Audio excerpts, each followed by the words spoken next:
Good morning, San Diego. Happy Sunday to all of you.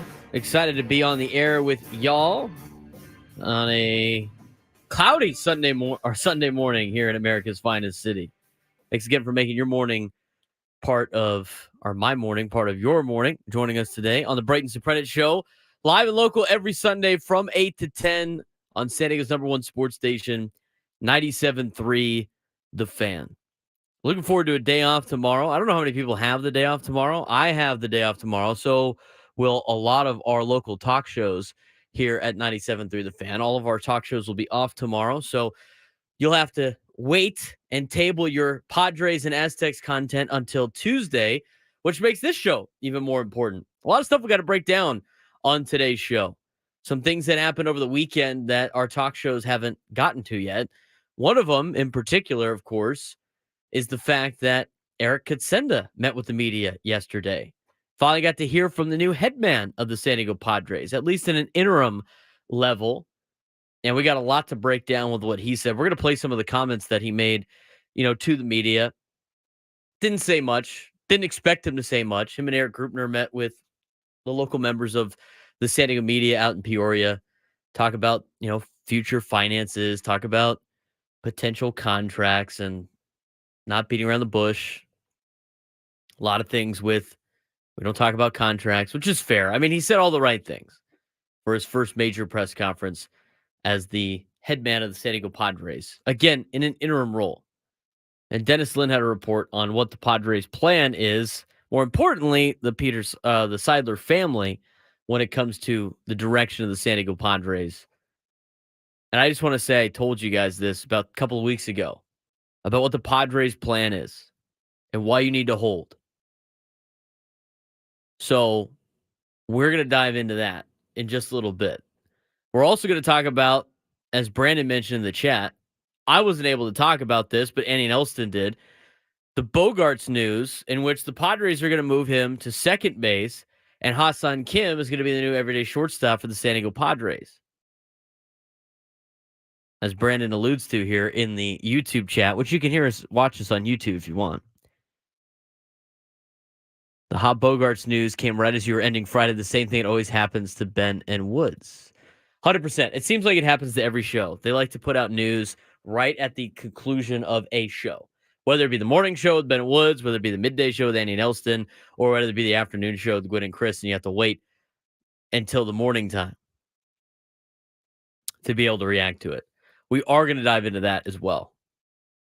Bogaerts definitely is a guy that wants to win, so I respect his willingness to move to second base. I don't necessarily know if the move is good for this season, but it tells me they're committed to Ha-Seong Kim, or it tells me that they're working on a trade of Ha-Seong Kim. It's one of the two. I'm leaning more towards they want to invest in Ha-Seong Kim, and they want to keep him around. But at the same time, his value is a lot higher as a shortstop than he is as a second baseman. And if he starts playing really well as a shortstop again this season, the Padres might be able to flip him for something. But it doesn't sound like he's going to be traded before the start of the season. I can tell you that. They wouldn't move him to shortstop just to trade him away and go through the hassle of upsetting Xander in some capacity, because as much as he is a team player, at the same time, all these players do have their own egos.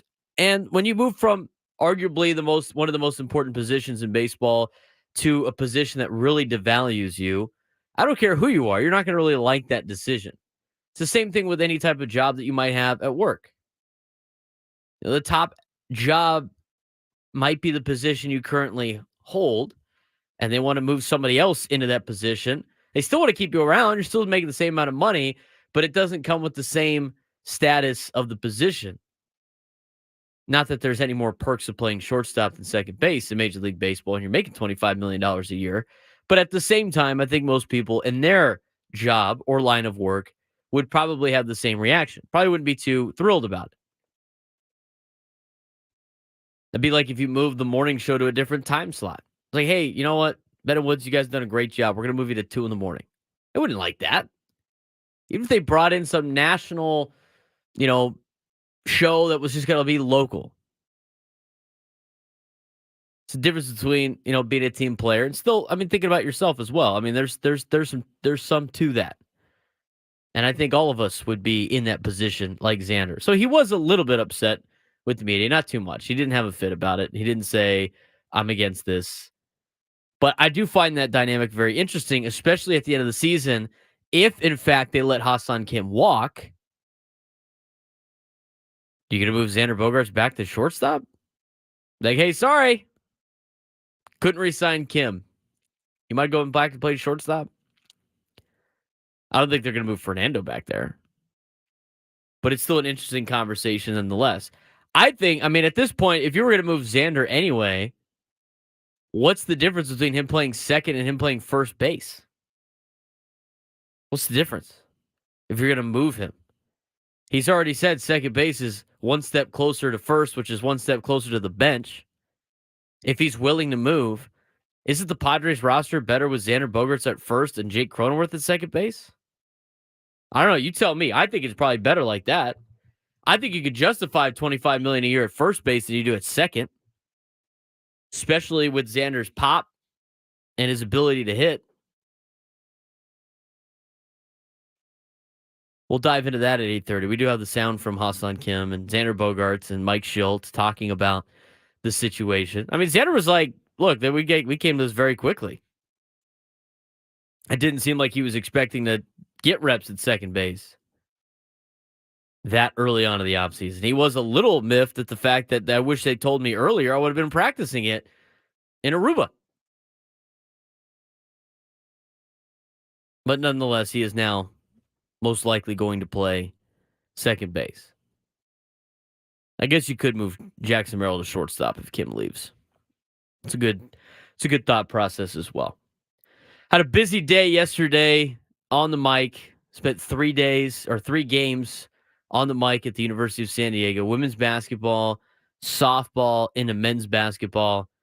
And it drained my day. But I will say this. I had a great time doing it. And USD went 2-1 in the games that I did.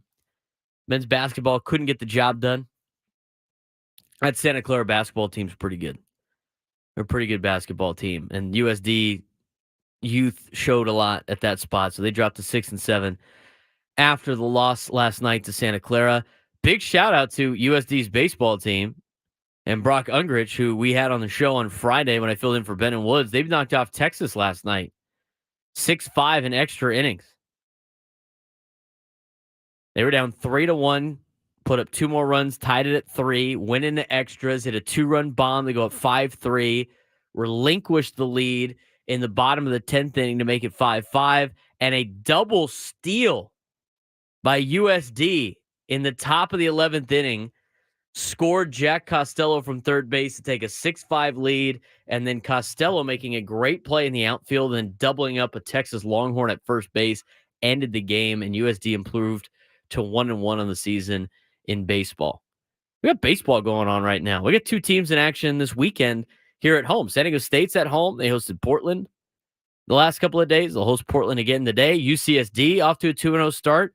They dismantled San Jose State last night on like 15-1 as the Tritons try to defend their Big West title. We got college baseball back in action in America's finest city. USD will be back in action next weekend against Arizona. And if you want to get that nostalgia, that kind of pregame jitters of the Padres season, Alex Miniak's PA announcer for the USD Toreros next weekend. So you can go in the Fowler Park and pretend you're at Petco and get ready and excited for Padres baseball. Aztecs, huge win on Friday night. I got to talk to Eric Curry last night. He was the official for the USD Santa Clara game after doing the game on Friday night at Viejas Arena. And he goes, did you tune into the game last night? This was yesterday, of course, talking about Friday night. And I said, yeah, absolutely. And he said, man, the atmosphere at that place. He said, doing that basketball game, officiating that basketball game was like officiating a Sweet 16 matchup. It just felt like a Sweet 16 game between San Diego State and New Mexico. Just the top level basketball being played. And then he talks about his angle from that lob that San Diego State had late in the game. And he said it was probably one of the coolest, most athletic plays he's seen. He said, I haven't heard Viejas Arena like that maybe ever. So it's a big time win for San Diego State. Anybody surprised at the fact that they're a top 4 seed? I mean, he came in at number 15. I guess they do the March Madness rankings. They try to be like the college football playoff, right? So they put out their, if the season ended today, this is what our top 4 seeds would be in each region. Like it matters. Like it's not going to change 1,000 times. San Diego State, a number 4 seed according to the committee. That's pretty impressive. I think that really shows just how good the Mountain West Conference is in college basketball. With a huge game coming up on Tuesday, where the Aztecs are going to have to go to Logan, Utah, and try to knock off Utah State if they want to win the Mountain West Conference. That's going to be a huge game. They win that game, they probably win the conference. I mean, I know they got one more game they got a tough game on the road against UNLV. They should be able to handle Fresno State and San Jose State, and then they end the season with Boise State at home at Viejas Arena, which again has just been an impossible place to play for other teams. But huge game for the Aztecs on Tuesday. We're going to break that down in the second hour. A lot more college basketball in the second hour. Plus, I'd like to get to some of your phone calls today. 833-288-0973, 833-288-0973. Be sure to comment in the chat. We are live on YouTube. We are live on 97.3 The Fans Facebook page. We're on their Twitter page, Twitch. We are also on my Twitter account at B_SURP, as well as my Instagram. So all of you guys driving around, you want to be part of the conversation still, flip it on your phone, and we'll be ready to go and dialed in. I want to hear from you today, Padres fans, talking about the season. I asked the question on Friday. I mean, how excited are you for the Padres season? I was at like a 5. I start to watch more of the videos that Sam Levitt puts out on social media and then starts to increase a little bit, get a little bit more excited. I don't know if I'm more excited or less excited after what Eric Kutsenda said, but he says a lot of things that I told you a couple weeks ago right here on this show. It's circling on social media. I put it out there. I said, this is what the Padres' plan is. Kutsenda's an interim headman. He's trying to just in the transition period. They're going to cut the CBT. He's going to get the financials set, and the Seidler family is going to run the show. According to a report from Dennis Lin, it sounds like, according to multiple league sources, they expect Robert Seidler, one of Peter Seidler's 9 siblings, will assume full-time control of the franchise, but no decision has been made official as the Seidler family continues to sort through its long-term plans. So after he and CEO Eric Grubner addressed the Padres clubhouse Saturday morning, Kutsenda stepped out of the shadows and spoke. And what did he talk about? We're going to play some of that when we come back. This is the Braden Surprenant Show every Sunday morning from 8 to 10 on San Diego's #1 sports station, 97.3 The Fan. Did you know that you can now listen to all your favorite teams, stations, shows, and even podcasts all on the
Little Mac Miller on a Sunday morning. The weather kind of stinks today. It's a little cloudy. That storm coming in, of course, later in the week, or I guess earlier in the week. Gonna miss on Monday. It's gonna be more Tuesday, I guess. That's the report I got from one of my colleagues, of course. 833-288-0973, 833-288-0973. I threw out the question about how excited you are for the Padres season at about a 6 to 7 from Junior. I said about a 5, although it's starting to increase when I start watching these guys play. So you get excited for the Padres season all the time.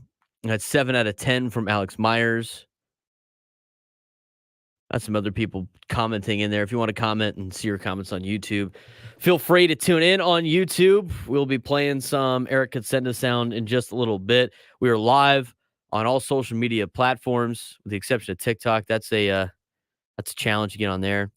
But live on Facebook, live on YouTube, live on Twitch. Shout out to the one guy on Twitch that's watching. Live on Twitter, on my Twitter account and stations, and my Instagram at B_SURP. You can follow me on all social media platforms: Twitter, Instagram, TikTok, YouTube, at BSURP for all of those. And you can follow all of my content more than just right here on 97.3 The Fan. I am here each and every Sunday morning from 8 to 10. I'm also on with Annie Nelson every day during the week. And thank you, Ryan, for the follow. Appreciate that. Trying to read some of your comments as much as we can. And again, of course, it's the Instagram comments. I try to get to you, and a lot of my buddies give me crap because I don't read their comments on Instagram, but it's on a different thing. So I have to scroll over and try to find where somebody said. But AJ Vega 25, great USD win. Talking about Ledie's dunk on Friday as well. And then how about San Diego born Xander Schauffele on the top of the leaderboard? It's great to see. If Xander can finish. We haven't seen Xander finish all too much. He's always around near the top, and then Xander just can't finish. So hopefully he could finish up in LA.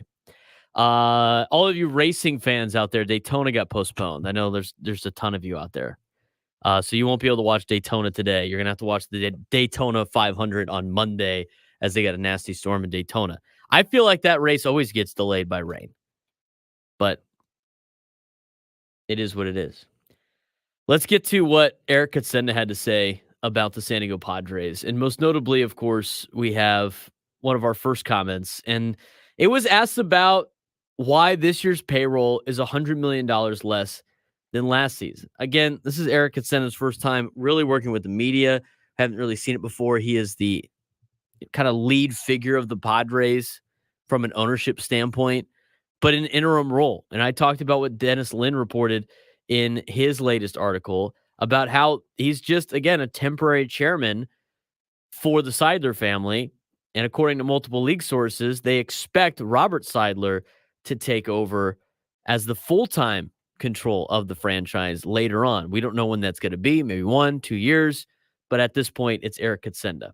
So this is what Eric Kutsenda had to say about the payroll being $100 million less than it was a year ago. Yeah, I think we went into the year with the view of assembling talent and balance for the team. Payroll is an output of that. And I think as AJ's described, we're not necessarily done. It's been a kind of an odd free agent market evolution this year. And so we're marching toward building the talent pool that we think can win this year. How much flexibility is there for what the rest of the offseason might bring? There's flexibility. I mean, we don't get into specific payroll numbers, as you guys know, but we're working every day on different enhancements to the roster as well as some trades and free agent stuff. So the roster is still in progress, and I think AJ's described that as well. Are you looking to reset the luxury tax this year? Again, that'll be an output of the mission of kind of bringing a talented group together. So we'll see. He didn't really tell me anything. I mean, he didn't tell me anything that I didn't already know. Right? He's not going to say, yeah, we're going to try to reset the CBT. We're going to spend this amount of money. We got this much money in finances. I mean, he was never going to say that.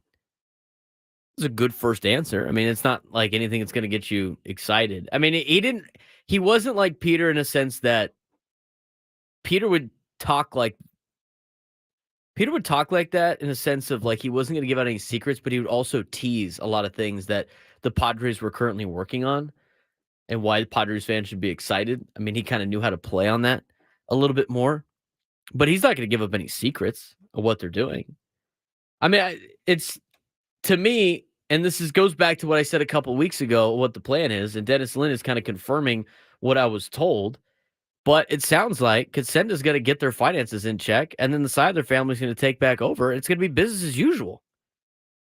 They kept talking about Peter Seidler's legacy and trying to live on his legacy of trying to bring a championship to San Diego.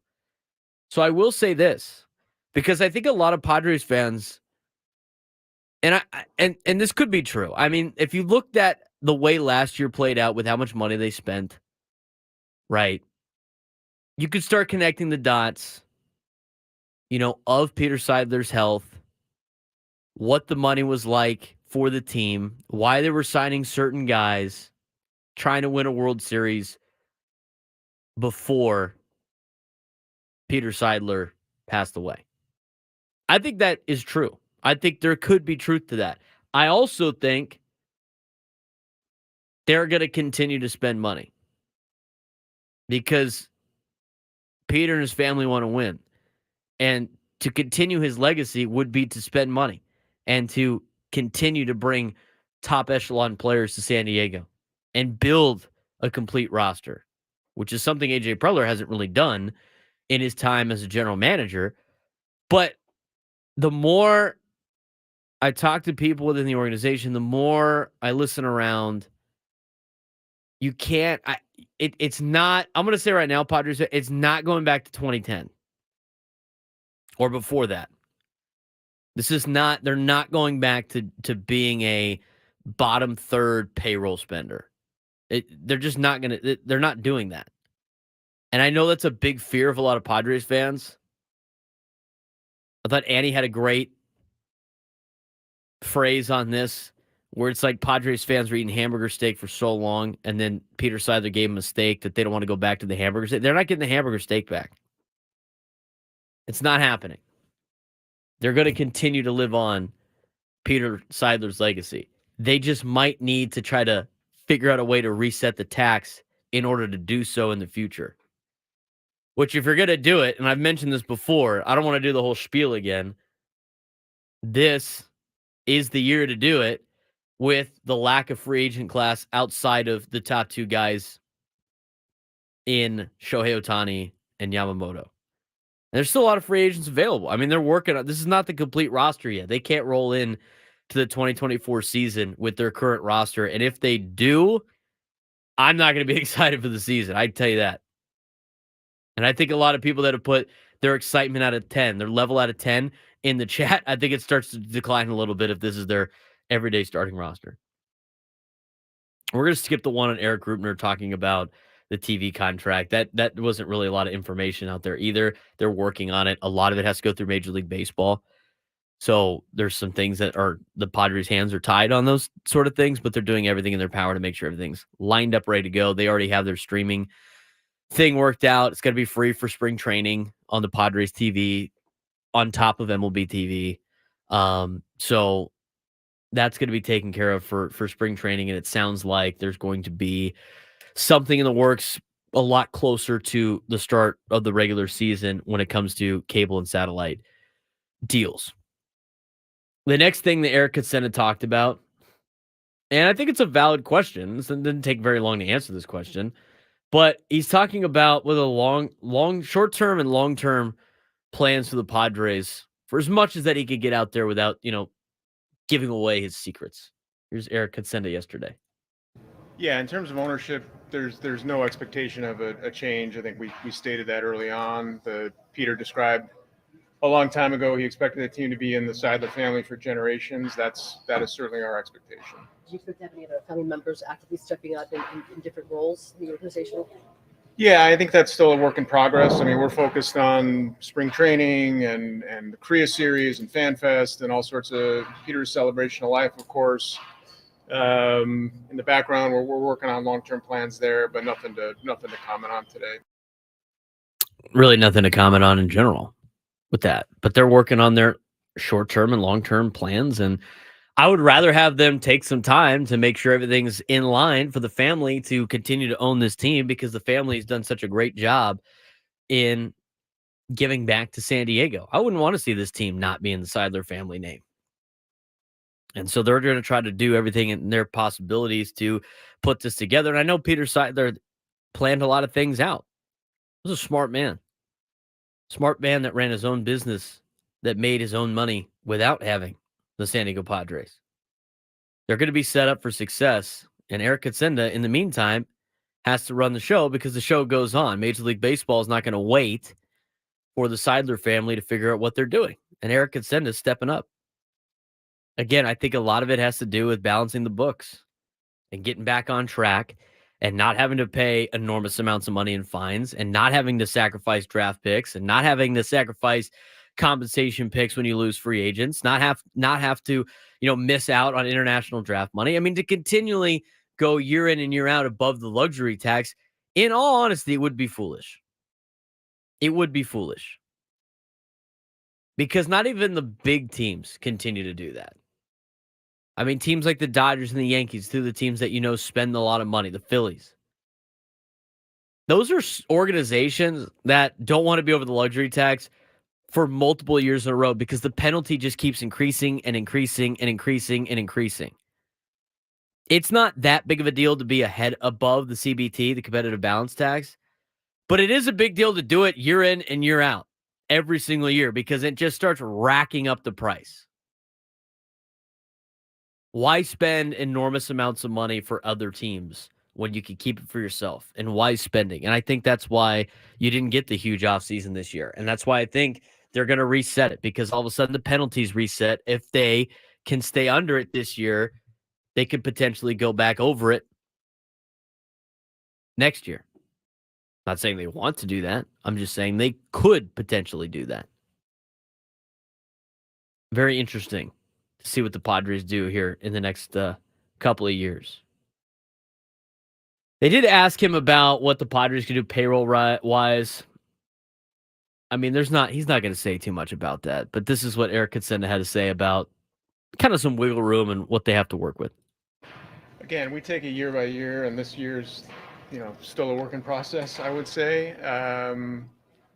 So, the planning starts with the revenue side and what we can accomplish with the fan base and our sponsor partners and media, and then also what sort of talent we can assemble based on what's available on the market, what trade opportunities are there. So it's, a multivariable equation that's, like I said, still a work in process. Eric Kutsenda is a smart man. He's been doing accounting for a long time with Peter Seidler and some very prestigious firms. He's going to know how to get this thing right. There's a reason why he's in charge right now. There's a reason why he is in charge until the Seidler family figures out what they want to do. Because he's going to make things right from a math and a money standpoint. Is that as exciting for Padres fans? No, absolutely not. Would it have been exciting if they were in on a lot of the big free agents this year? Yeah, it absolutely would have. Would it be great if they would have signed Juan Soto to a contract extension? Yeah, that'd been awesome. But they got to reset the CBT, and that's exactly what they're doing this year. And they still have a really talented team to do that.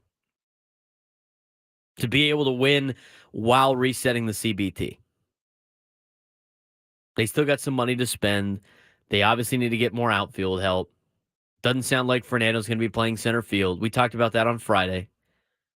But you need somebody in the outfield. You need, Profar's not an everyday outfielder. They've even said that. He's going to be getting some spot starts. Be coming off the bench. But even if you fill a couple of spots, your bench is still Jurickson Profar and Kyle Higashioka. I mean, that's not necessarily a great bench either. So this roster is very far from being complete.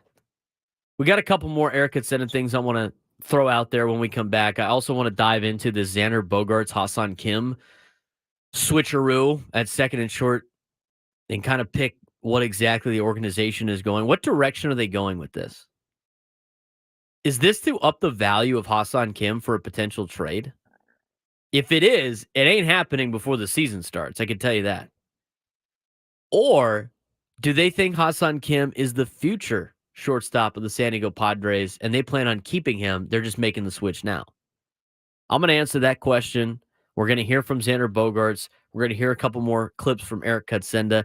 This is the Braden Surprenant Show, live and local, each and every Sunday morning from 8 to 10 on San Diego's #1 sports station, 97.3 The Fan.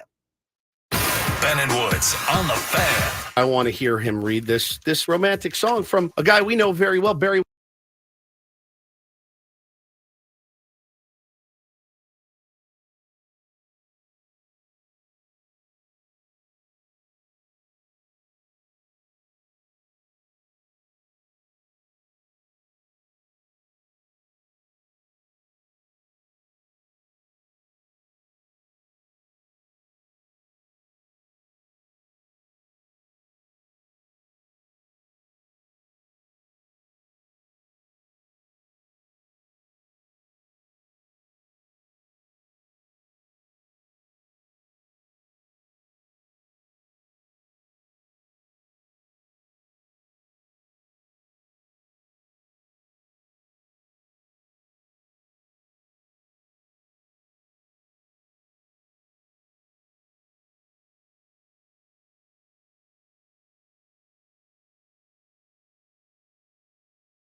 8:42 on a Sunday morning. Little Blink-182 getting you through Sunday, a little cloudy Sunday. How many of you guys got the day off tomorrow?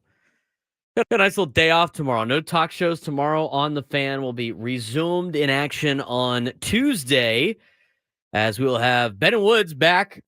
They had a tough last couple of days, Ben and Woods, with their illness. So they'll hopefully be back in action with Paul to start things off on Tuesday at 6 in the morning, followed by Annie and Elston and myself, as well as Gwen and Chris, and getting closer and closer to Padres Spring Training games.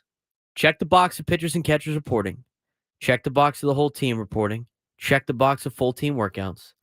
Now it's time to check the box of playing spring training games, which is a shorter spring training than usual years. I know we've said that the last couple of years for the Padres, but a little bit shorter, with the Padres having to go to Korea to start their season and then coming back and playing more exhibition games at Petco Park against the Seattle Mariners. And then we're going to be here ready for the season before you know it. Before we get to a couple more clips from Eric Kutsenda, and I do think they're pretty good clips and good enough to play. And we did get some guys in the chat. Eric Hernandez said, hate to say it, but go sign Tommy Pham. The response with flypast_all says Pham wouldn't be smart, honestly. Locker room cancer, in his opinion. I will say this, Flypast, Padres, the players love Tommy Pham. I mean, they really like him. So, and he's got a good relationship. He loves Mike Schilt. He's got a good relationship with Mike Schilt, and he's still pretty tight with AJ Preller. So he's still got some relationships with the Padres organization. And I've heard, they've had reports that he wants to come back to the Padres. But you still need a center fielder, even if you do sign Tommy Pham. Tommy Pham's going to cost like $7 million, $8 million, maybe. If it's less than that, great. You got some room to play with, but not too much room. Let's get back to Eric Kutsenda for a little bit before we start talking about the whole Xander Bogaerts, Ha-Seong Kim switch. Eric Kutsenda, who is the interim chairman of the Padres, because you need a head figure with your ownership group to make decisions for the organization, be at the meetings at Major League Baseball, really have your head talking point and head talking figure, and that's Eric Kutsenda right now. We talked about, some of the financial plans, everything. I mean, he's not going to give away any secrets, so he did a good job answering those questions from a PR standpoint. He was asked what kind of instructions Peter Seidler left behind in terms of running the organization before he passed away, and this is what Eric Kutsenda had to say about what his instructions were given to him by Peter Seidler. I mean, I think he was pretty candid with what he thought, what the expectations he set for this organization, and that's the sort of vision and path that we're carrying forward. So, he and I had a long and close relationship. So I think I'm well suited right now to sort of implement what's going on there. And again, with a lot of stability in the organization, I think that's shouldn't be lost on anybody that we've got, a very stable leadership team, one of the most stable leadership teams in the league. And, that's really helped us kind of manage through this transition. Nobody knows Peter Seidler, aside from probably his wife and his family, better than Eric Kutsenda. So nobody is better for taking over for Peter Seidler like Eric Kutsenda. And Eric Kutsenda knows what the job is at hand for the Padres and what Peter Seidler envisioned. So again, as much as you want to play into the fact that last year was kind of the last chance effort for the Padres to win a World Series before the passing of Peter Seidler, I think they were going to spend money anyway. And again, I keep going back to the fact that once they get under the CBT, it's going to be back to business as usual for the Padres. Now, is that signing every top free agent? No, but they're going to be spending money. They're going to be putting together a top talented roster. And a good way to start saving money on a top talented roster is by developing your own players and hanging on to guys like Merrill And hanging on to guys like Graham Pauley, Jacob Marcy in the outfield, Robbie Snelling, Dylan Lesko, and of course the young guys in DeVree and Ethan Salas, who everybody's so excited about, but they're years away. But if they could keep retooling their organization with 2 of those guys a year, 1 to 2 of those players a year, they're going to quickly drop the payroll, and then they're going to be able to spend money on other free agents and other trades and be that exciting offseason that the Padres have had. The thing that has spiraled this offseason into being so miserable for Padres fans, I think, one, the disappointing season last year when you were expected to do a lot more than what you did. That set the tone. Number 2 was the owner of the San Diego Padres, who was beloved by so many here in town, who had did so many great things and probably better things off the field as a man in society than on the field as an owner of a Major League Baseball organization, in Peter Seidler passing away, which led to obviously not having the big doom and gloom of the TV contracts. And then connecting the dots of, well, if they don't have the TV contract, they can't spend the money. They don't have the extra money. They're not going to have any money. Padres are poor. Padres are broke. I think the TV contract thing is going to sort itself out. It's a professional organization. They're not going to be on local TV channels. And if they are, they're going to be making some money off of it. Major League Baseball is not going to let most of their teams fail. Maybe they will. I mean, but I doubt it. That's going to sort itself out in the long term. So you have the disappointing season. You have the owner passing away. You got the no money intake from the TV company because they went bankrupt. You got the rise in season ticket prices. You got the trading away of a young superstar in Juan Soto, which really set the tone that the Padres weren't likely going to be spending a lot of money. And then they didn't really go out and do anything in terms of free agent spending. That could suck the life out of any fan base where they think they're going back to what it was a couple of years ago, or at least before Peter Seidler took over with Ron Fowler and made it the exciting team that they are today. The last clip I want to play, because this happened on Saturday, members of the Seidler family and ownership group addressed the team on Friday. And they asked Eric Kutsenda about what his message to the team was and everything. And here's what he had to say about addressing the San Diego Padres in camp. Yeah, I mean, we're going to get into specifics, but Mike, some introductions, some setting the tone for the year, moment to talk about and reflect on Peter, of course, acknowledging the accountability and responsibility that the players have to the organization and to the city, the community and the military and all those sorts of things that play into what makes the Padres brand what it is. So, just setting the tone for the year. Just kind of the typical talk. I mean, who knows what he actually said at the meeting, right? I mean, that's between him, Peter Seidler's family, who was there, including his kids, and the players of the organization. And not all of that needs to come out ever. I mean, there's a lot of things that happen in locker rooms and in clubhouses that are amongst them. And I think that's their right. But overall, as we played all of the sound from Eric Kutsenda, and my initial reaction, as I watched a lot of the clips yesterday, my initial reaction was he didn't really say anything. Right? I mean, but if you expected him to just lay out the plan, especially with the Padres organization, they've done a pretty good job of keeping things under wraps. But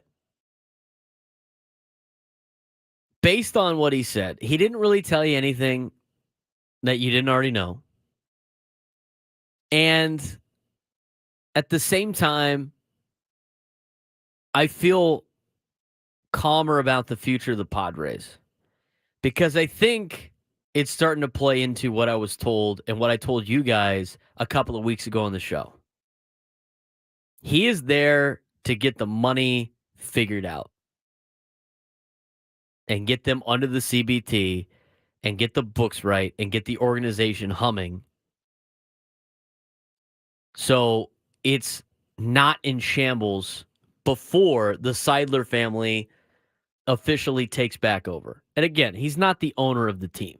He is the chairman right now and the interim chairman of the San Diego Padres. I mentioned this earlier in the hour, and I'm going to say it again, and it's a good report from Dennis Lin because it confirms what I was told.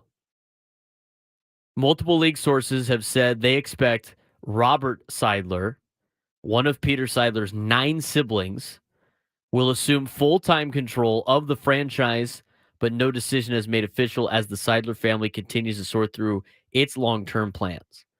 So after he and CEO Eric Krupner addressed the Padres clubhouse Saturday morning, Kutsenda stepped out of the shadows and spoke. He talked about a lot of these things. We played a lot of the sound.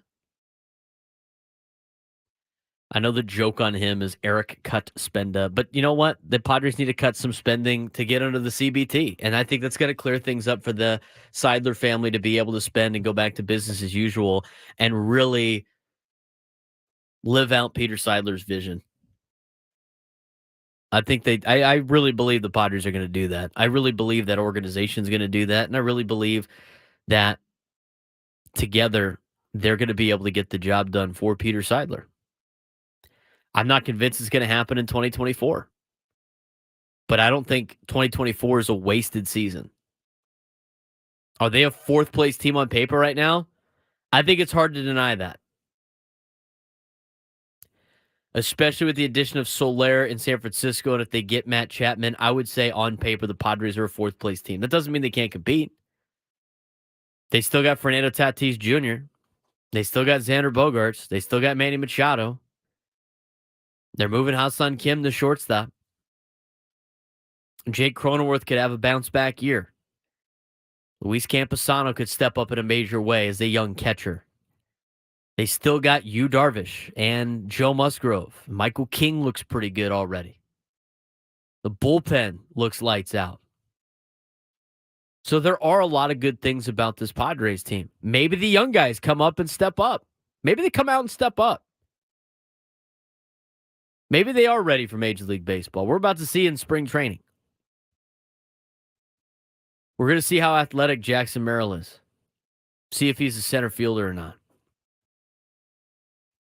If they could get some of these young guys to play, which is a very major if, you're putting your eggs, a lot of eggs in that basket.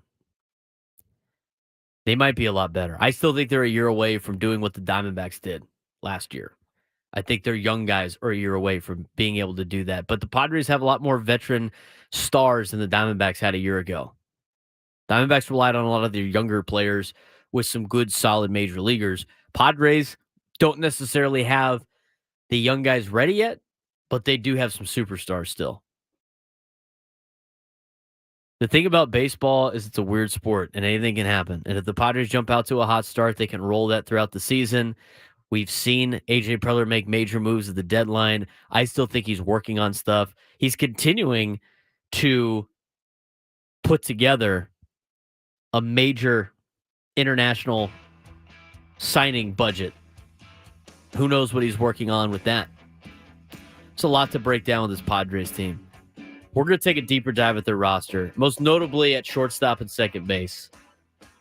What are the Padres telling us by saying that Ha-Seong Kim will be the starting shortstop? I think it's more than just putting your best defensive shortstop at shortstop.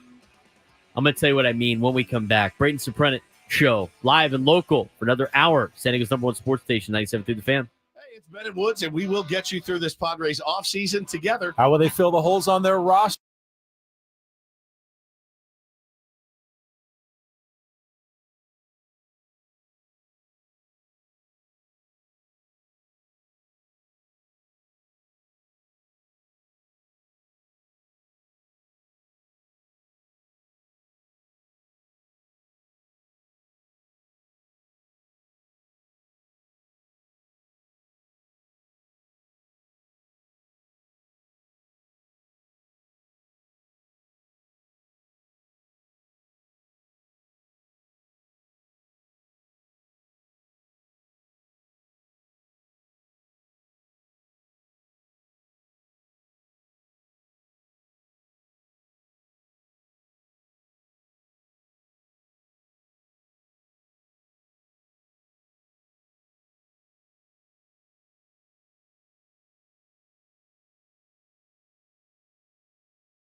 You be fired up on a Sunday morning. A lot to talk about still. We got 1 hour to go here on the Braden Surprenant Show, live and local each and every Sunday from 8 to 10 on San Diego's #1 sports station, 97.3 The Fan. Looking forward to this opportunity again. As I mentioned before, it's going to be great during the Padres season when we can react from Saturday night and get you ready for Sunday morning. Little reprieve in the middle for Sam Levitt as we lead him up to Padres pregame show, which will be happening on Sundays. Not really preempted too much on the weekends either, aside from when they go to the East Coast. But even most of those still get up and at them on a Sunday morning. Looking forward to it. It's going to be great during the football season, too. I can't wait for September time. It's going to be Padres baseball, hopefully in a pennant race, mixed with some college football and some National Football League stuff. Little recap of the college night, little preview of the NFL. But thanks again for making us a part of your day on a Sunday morning. If you're driving to church, if you're getting out to one of those local college games, got great college events in town for baseball and softball. If you want to take your little baseball and softball players to some games in town, I know USD is in action in softball at home. They'll be playing later today. They'll be doing their game on ESPN Plus. Coming up at 11:30. UCSD is hosting San Jose State today in college baseball over at Triton Ballpark. Up in the La Jolla area, San Diego State's got a home game against Portland today in college baseball. So get out there and support some of your local colleges in baseball and softball. It's a great place to take your little leaguer, your travel baller that plays softball or baseball. Take them to a college game. College games are fun. Get to experience what the highest level is for a lot of these kids and what the goal is for a lot of these kids moving forward. And we got some great venues in town to watch college athletics, especially in college baseball. College softball facilities are great too. But get out there and support your local colleges. There's some great baseball and softball going on today as that's fully underway on the season. I do want to talk about the Aztecs and basketball coming up in just a little bit. We're going to talk about that in the next segment. And probably to finish the show, I was surprised they got a top 4 seed, according to the committee. Again, remember, the committee saw the great TV ratings that the college football playoff got for their announcements. They're like, oh, people are going to tune in for our stuff. No, they're not, because 68 teams make the tournament. And there's a way to get in the tournament without having to schmooze the committee. So no, I'm not as interested in that. It's going to change 1,000 more times. But that was a huge win for San Diego State. Utah State gets run out of the building in Fort Collins on Saturday. And so now the Aztecs and Utah State are tied for first place in the Mountain West Conference. We already knew the Aztecs needed to beat Utah State on Tuesday to win the conference, but now they get a little bit of help. Now they're tied. If they win, they could be a game in front of Utah State with about 4 games to go. It'd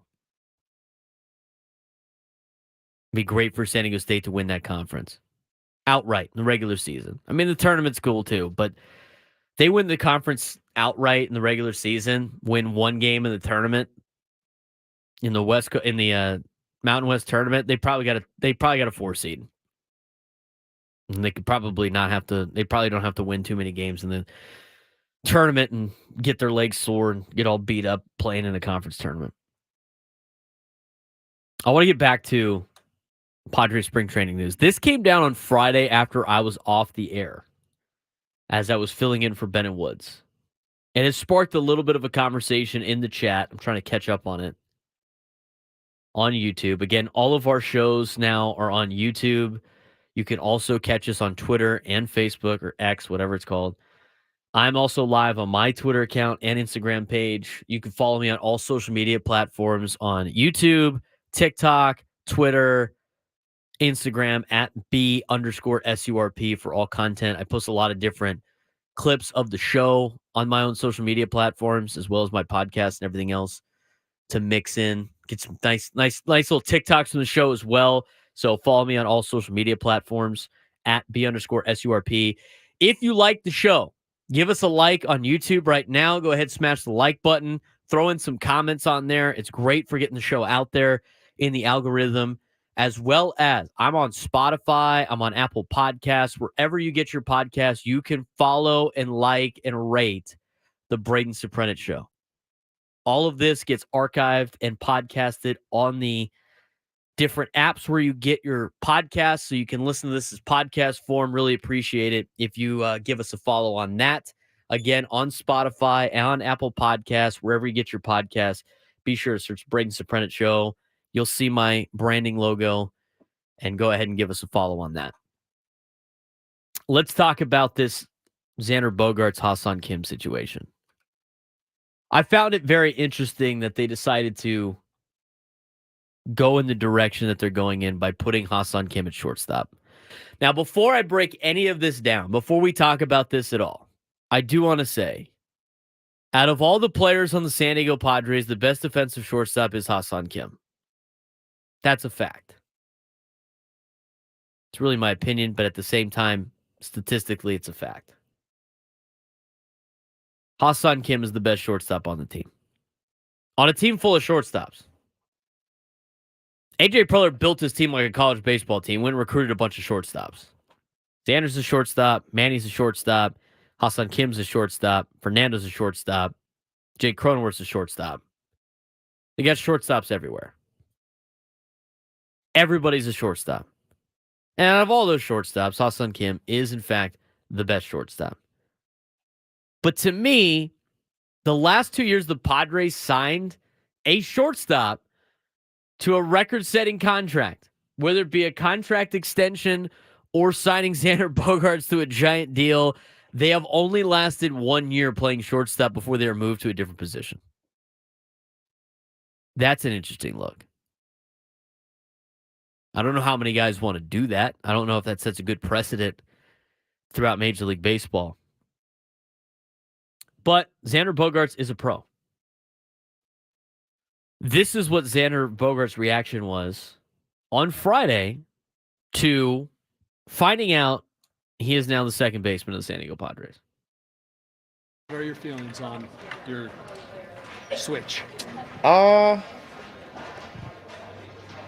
mean, I signed here as a shortstop, but to me, I just live and die baseball, and I felt like we had this conversation early in the morning, and I was like, listen, man, if this is the way that you guys feel the team is better, I respect him, especially defensively. I actually admire him a lot. So maybe it can hurt, but I mean, I'm just doing it in the best interest of the team. And in the end, I feel like I'm at peace with moving off, because I felt like if I literally didn't really want to, I would have just let them know. And that would have been I wouldn't say a problem, but it might have been a tough situation. But I think I'm really at peace of gonna have to move off, So I think that deep down in my heart, like I was actually cool with it. I didn't expect maybe to be cool with it, but what more can I accomplish in this game? I came here. The only reason I came here was to win a World Series. So if this is the way that we're gonna get one, so be it. I want a World. I was just thinking, I want one at third base. I want one at shortstop, and it would be very nice to win one at second base. So I'm looking at the positive, and actually, if we're gonna have this conversation in like 2 years, hey, let's move you from the position again, whatnot, like let's just get out of the way now. If this is a really good time for that our team is going to be much better this way, let's just do it. I don't mind that. I think you could tell from his reaction. I mean, his initial reaction was a long pause. And then he goes, well, I signed as a shortstop. The guy obviously wants to play shortstop, and he knows he's a good shortstop. Is he better than Ha-Seong Kim defensively at shortstop? No, he's not. But is he good enough to be a starting shortstop in Major League Baseball on one of the 30 teams? Absolutely. He's definitely one of the top 30 shortstops. I talked about this on Friday before they even made this decision. Major League Baseball valued Xander Bogaerts as the 53rd best player in all of Major League Baseball. As a shortstop, by the way. They had Ha-Seong Kim at 88. Now, whether or not those guys are trending in two totally different directions is a different conversation. But Xander Bogaerts has won 2 World Series. He's accomplished a lot in his career. He came over from the Boston Red Sox on a big... You gave this guy $25 million a year to be your everyday starting shortstop, and after one season, you moved him to second base? I don't know about that. I don't know why you would piss off the guy, which I think he's doing. He's taking the high road. You have to appreciate Xander Bogaerts for taking the high road on this. But I don't know why you would piss off the guy that you have under contract until he's 42 years old. For the next, 10, 11 years? To appease somebody that might not even be on the team next year. It's interesting to me. It's the game within the game, right? I mean, to me, if you want to... This is the difference between Major League Baseball and like college baseball. In college baseball and at lower levels, you're playing like... You're trying to fill out a roster. Guys will do what they... like. They'll do what you tell them to do because they're trying to make a team. They're trying to get to the next level, whatever.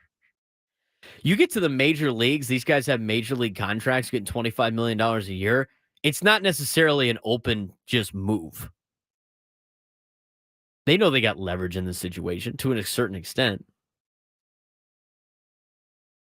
But to me, it's like, when talking about this situation, I don't know why you would do this unless you're trying to set for 2 reasons. Either one, you're going to extend Ha-Seong Kim for a very long contract because you think he's the shortstop of the future for the Padres at his age, which he's like 28 right now. Or you're trying to increase his value because you're going to dump him at the deadline, which I could really see. I could see them doing that. At this point in time, they're definitely not trading him before they go to Korea, and they're definitely not trading him before the rest of the regular season starts. There's no way they do that. Because why would you have this conversation with Xander Bogaerts before the season if you knew in the back of your mind you were going to trade Ha-Seong Kim anyway? Why even rattle this guy? I appreciate Xander Bogaerts. I appreciate his answer. He was honest about it. You could tell he's not happy about this. But he's also a pro. I mean, think about what it takes to be a pro. This guy's like, look, I'm here for a long time. I want to win. He got his money. He wants to win. I think it comes to a certain point for a lot of players. And I think that's going to be the case with Josh Hader. I know a lot of people give Josh Hader a lot of crap because he was saving himself for free agency. And you're like, oh, Houston, you're not going to get it. He's going to compete for those guys. He didn't care anymore. He got his money. What does he care for? Xander Bogaerts in the same spot. I mean, he's sitting there battling the I wouldn't say it's humbling. It's not humbling to move to second base. But obviously, he doesn't want to move from shortstop. He's been a great shortstop. It is a demotion to go play second base in Major League Baseball. But he's taking it with an open mind. He's doing it from a team standpoint. Regardless if he's, and we don't know what's going on behind the scenes in the clubhouse. But the way he answered that with the media was good. I totally respect that. This is the type of guy you want on your team. This is why you gave this guy $25 million a year. You need more guys like Xander Bogaerts on this team. Guy's a pro. He's a pro's pro. Is he upset? Yeah. Is he doing what's best for the team? Yeah. There's still a possibility he moves to shortstop next year if they don't re-sign Ha-Seong Kim, assuming Jackson Merrill's not ready. I don't even want to talk about. I don't even know what that situation's like yet. But I do find it interesting. Guy took the high road, 100%. James Mullins commenting on Facebook. Hope fans realize Xander definitely took the high road here. He won over a lot of fans with that. I agree. I already like Xander Bogaerts. You can't hate the guy because of the contract he signed. He was given that contract. You want to hate the contract, hate on AJ Preller for that contract. But Xander all around is a great dude. And he showed it again today. I agree with Junior. This is how a culture is built. Absolutely. It's on par with everything that the Padres have been saying, the players have been saying the last couple of weeks. Or should I say days? It's what Joe Musgrove has said. It's what Fernando has said. It's what Ha-Seong Kim has said. It's what Yu Darvish has said. It's that new mentality of we're creating a culture here in San Diego. They're tired of messing around. They ain't BSing you anymore. It ain't about them. It's about the team. It's about putting this team in the right direction. I don't know if it was last year that triggered this. I don't know if it was trading Juan Soto. I don't know if it was the feeling that they let Peter Seidler down, but this team is different from an internal standpoint. And we've talked about this so many times about how long it takes to get to this point and how many years of just doing this it's going to take to build that culture and build that environment of what it means to be a San Diego Padre. I'm just glad they're finally addressing this right now. They finally, as a team, are like, we got to fix this. It's phenomenal. It's setting the stage. It's setting the organization on a right track. It's building that foundation. This might be a foundation building year for the Padres, which I know a lot of Padres fans don't want to hear that. That sounds like a rebuild. That sounds like what have you been doing the last 10 years? You got your core group of guys. They're all locked in under contract. The only one that's not right now is Ha-Seong Kim. They set the standard of being a Padre. They enforce it in the minor leagues moving forward, and then you could start being that team that competes each and every year. Xander Bogaerts is doing that. He's practicing what he preaches, right? We haven't heard it from Xander yet on the contract or in the media about, what the direction of the team is, but he is showing it with his actions. He's being a pro. He's taking it in full stride. He's being positive about it. Do I necessarily agree with the decision the Padres are making? Not really. But I respect Xander Bogaerts and his answer right here. I thought it was great. I thought it was top of the line. I got one more Bogaerts sound clip that I want to play when it comes to how they address the idea of him playing second base before we get to a break. Here's Xander Bogaerts on how the Padres proposed to him about being a second baseman.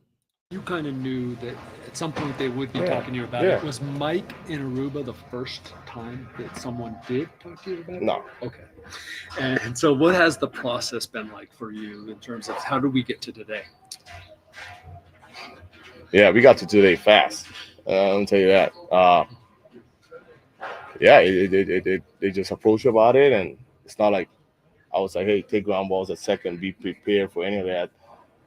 That's probably the only part that maybe could have been a little different, but I mean, I don't know how much interest they really had on like moving me off or whatnot. But once they came with that option today, it's like, as I said, man, I could have really be like, you know what, I don't want to move off yet, but deep down, I really feel like, you know what, it might be time, and especially the respect I have for Kimmy defensively as a player, so it makes us better.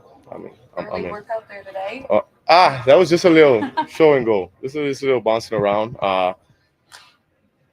Double play feeds is going to be a little tough, and as I said, I think most of the tough plays will be around the double plays, and the feeding and the receiving of the ball with me not being able to see the guy. Those might be the tough. He's definitely battling right there some emotion, fighting back a little bit. I mean, the career that he has had and being at third base to shortstop and signing that big contract and wanting to be a shortstop, probably for a long period of time. And it's one of those steps, I think, for a lot of Major League Baseball players when they start getting up there in age, where they start moving out of those prime spots. I think for him, I mean, I think he knows that not really it's the beginning of the end for Xander Bogaerts, because it's not. He's still got some good years ahead of him.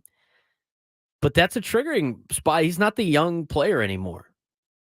And you can see that in his reaction. I mean, if you were watching on YouTube, you could tell he's battling an inner battle and swallowing his pride to do this. And the fact that he has so much mutual respect for Ha-Seong Kim, I think, is the best part. Because in his battle with himself of wanting to be the shortstop and being upset about that, and maybe like looking into the future of how many more years do I got left of doing this job?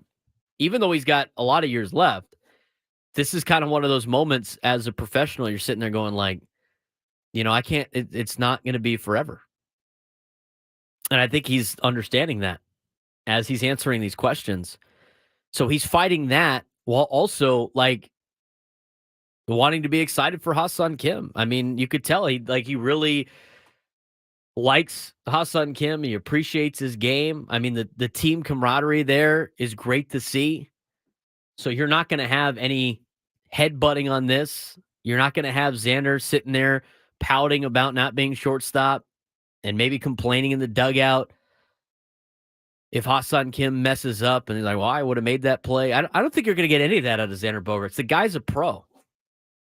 I gain a lot of respect for Xander after these clips. Guy's a pro's pro. We're going to hear Ha-Seong Kim's side of it when we come back about this big change for the San Diego Padres. Xander Bogaerts moving to second, Ha-Seong Kim being at shortstop. Later on, we're going to dive into some San Diego State Aztec basketball as well. They got a huge game coming up on Tuesday. I'll let you know where everything stands with the Aztecs basketball team. This is the Braden Surprenant Show, live and local each and every Sunday from 8 to 10 on San Diego's #1 sports station, 97.3 The Fan. Listen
Live and local each and every Sunday on San Diego's #1 sports station, 97.3 The Fan. I'm Braden Surprenant. It's the Braden Surprenant Show.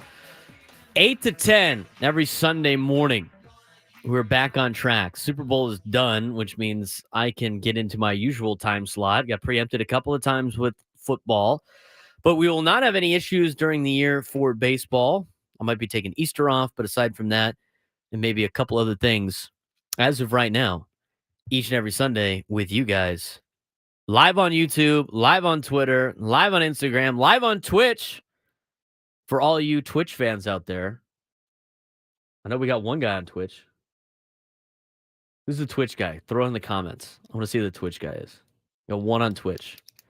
I don't know how pop isn't Twitch like mostly for gaming? I don't really know.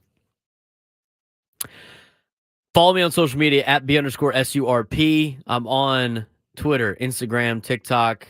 Post a lot of the content from the show and from Andy Nelson on those Twitter pages. Keep you updated on Padres baseball as well as everything else going around town. I will be at USD softball today as they have the Torero Classic, and we will have a game coming up at 11:30 for USD. So that will be my next gauntlet of our next thing on the slate of activities for myself this weekend. Did 3 games yesterday at USD, women's basketball, softball, and then basketball for the men's. I do want to mention, shout out to USD softball yesterday. McKenna Bregelman of USD started the game in the circle for the Toreros. McKenna Bregelman had not played a college softball game since April of 2022. Missed all of last season due to an injury, missed the rest of the 2022 season due to injury. Made her first start last night.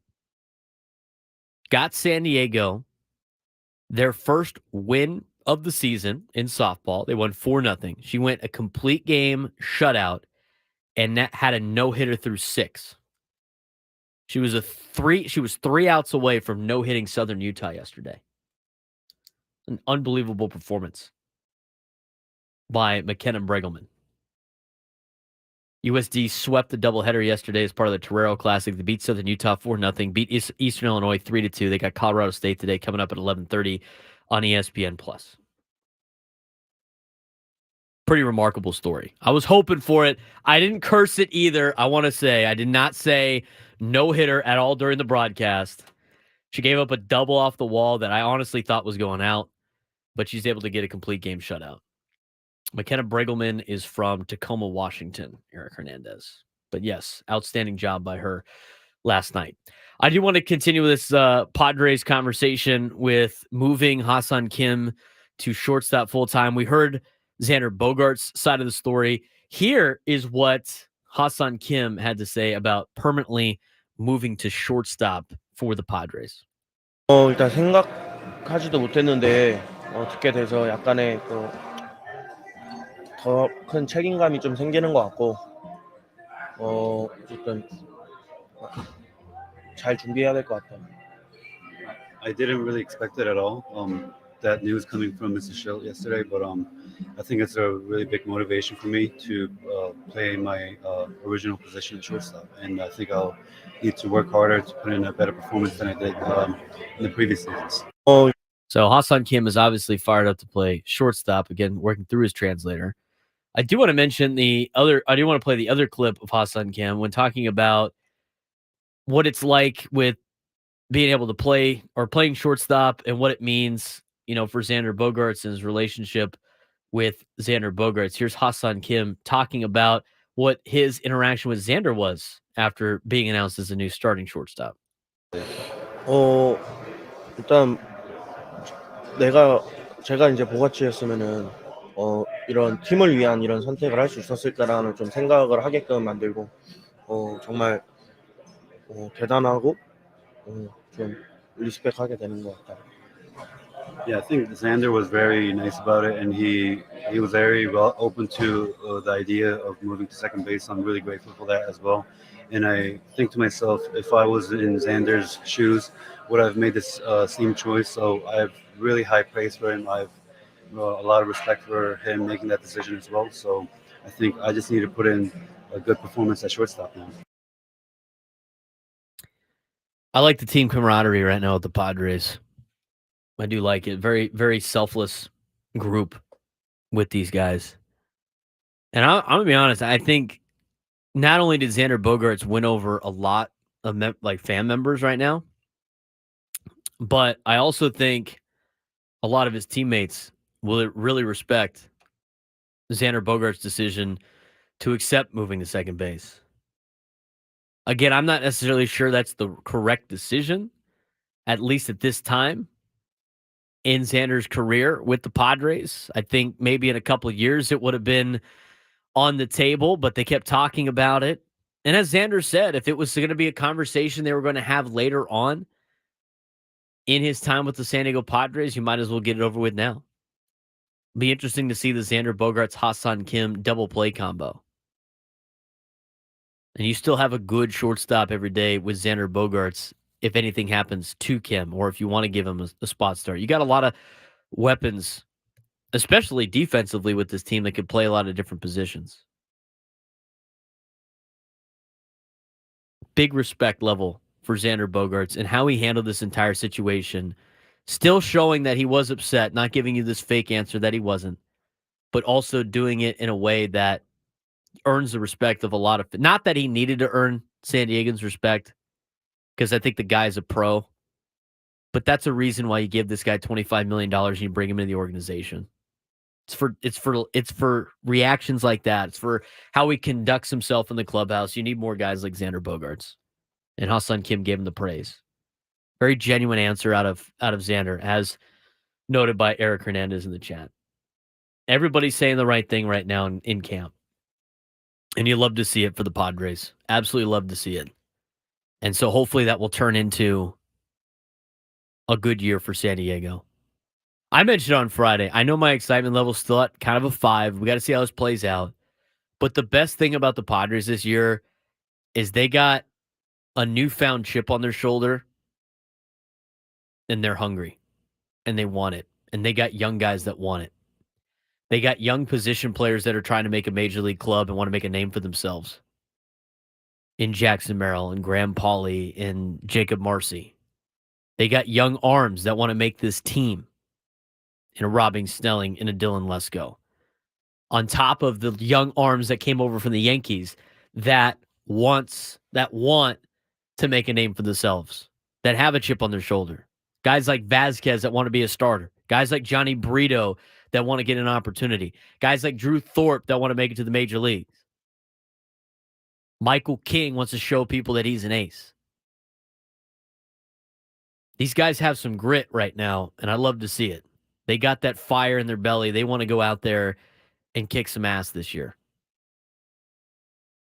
And everything they've said this year is way better than everything they said last year. Last year, it was almost like that Philadelphia Eagles team from a couple of years ago, almost a decade ago now.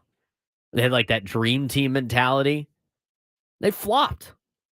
The same thing last year. They were talking about when they were going to win a World Series and everything was going to be great. And good luck to the pitchers that have to take on the top 4. This year, it's all business.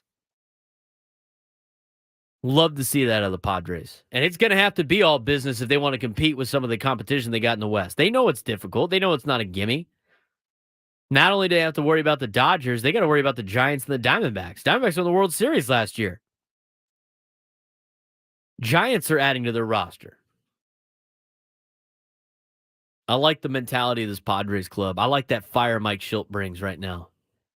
He's that intensity that this team needs. And they're bringing it and they're matching what their manager's putting out. And I can't wait to see this team start to compete. They might surprise some people in 2024. I'm not saying World Series, but they're definitely in play for a playoff spot next year, despite what their roster says on paper. Some good Padres talk today on a Sunday. Aztecs basketball had a huge night on Friday night. What did that mean in terms of the rankings? They got a pretty good spot, according to the committee yesterday. We're going to talk about that, plus their huge game coming up on Tuesday, where everything stands in the hunt for March Madness with another look at the local teams in town in college basketball to finish up the show. Aztecs basketball on San Diego's #1 sports station, 97.3 The Fan. Quinn and Chris on the Fan.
Final segment of the Braden Surprenant Show, live and local, each and every Sunday on San Diego's #1 sports station, 97.3 The Fan. Thanks for all of you for joining me today. Got a lot of great Padres talk in because we had some weekend news.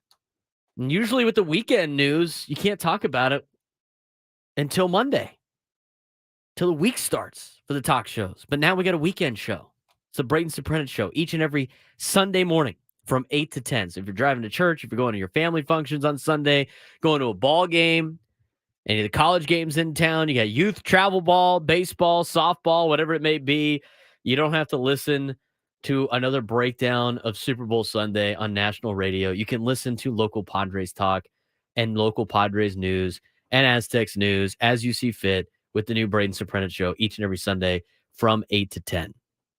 If you missed any of it, or you caught the tail end of what Xander Bogaerts was saying, you can follow me on social media at @B_SURP. You can follow me on X, Instagram, and TikTok at @B_SURP. You can follow the show at @B_SURP. On YouTube as well. B-Surp on YouTube or Braden Surprenant.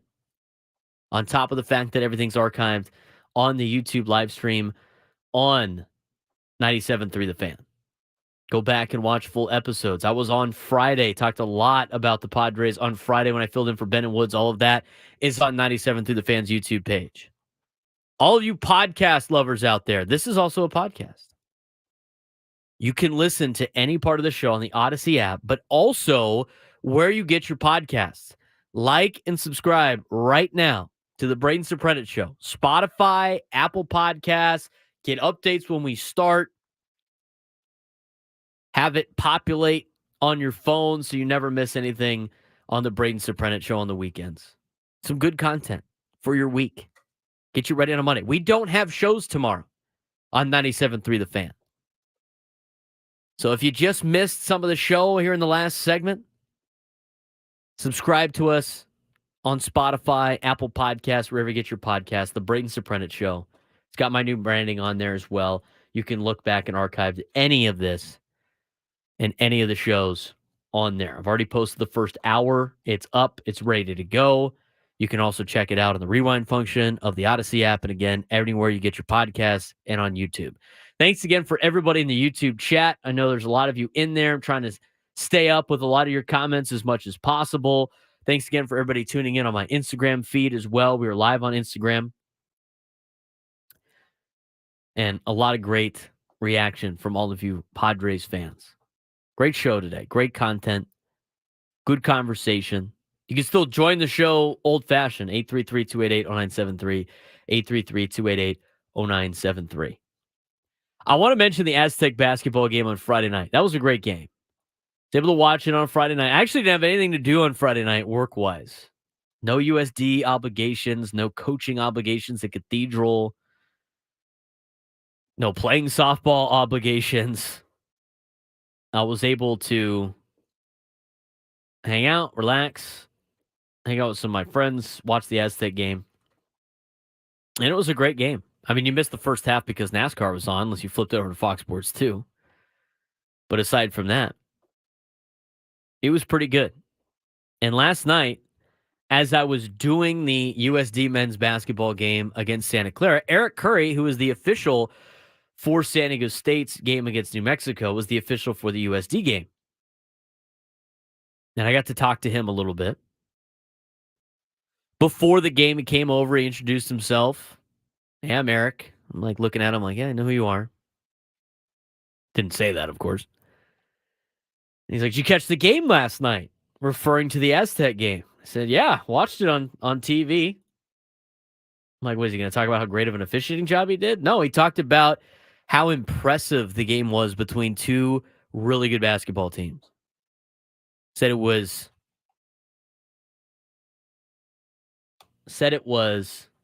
Sweet 16-like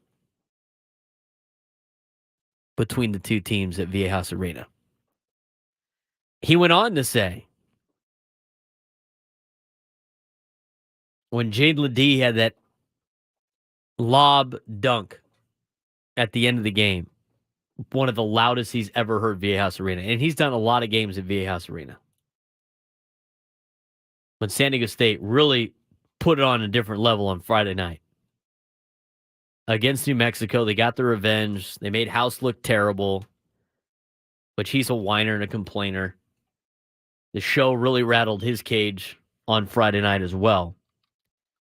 And San Diego State's reward for that was actually pretty impressive. Because yesterday, how many of you follow this? I'm not a big fan of it. Because to me, it doesn't really matter when you got 68 teams making the tournament. But with a month to go before the start of March Madness, the tournament committee that puts the bracket together releases who their top 16 teams would be in the NCAA tournament. The top 4 seeds in each region. And then I think Ken Palm or Jerry Palm, whatever his name is, the CBS bracketologist, he puts together his idea of what the bracket will look like with those seeds, whatever. So when announcing the top 4 seeds per region, I don't think a lot of Aztec fans tune into it thinking that San Diego State was going to be a top 16 team. At the end of the day, they're not even ranked in the top 25, which is a joke in itself. 9-4 in conference, 20-6 overall. But San Diego State was like the number 15 team. They had them listed as a 4 seed after the big win against New Mexico, which bodes well for San Diego State. They obviously view San Diego State very high on their list. I think that a lot of that has to do with the fact that they played a very tough schedule. BYU's a top 25 team. That's on their schedule. They lost to them. They played St. Mary's, who's going to win the West Coast Conference, and a top 15 team according to the net rankings.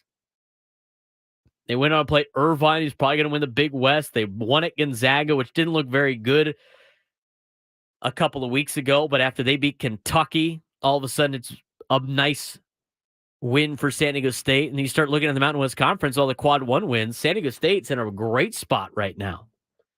They're in such a good spot that according to the Bubble Watch, they've already been locked in as for sure they're in the tournament. Latest bracketology on Friday, before they put together the top seeds, had San Diego State as a 5 seed playing in Spokane to start the tournament off in the Midwest region going through Detroit. San Diego since then, with the win, has jumped up to a 4 spot according to the committee. That's the group of people that's actually going to make their picks for the NCAA tournament.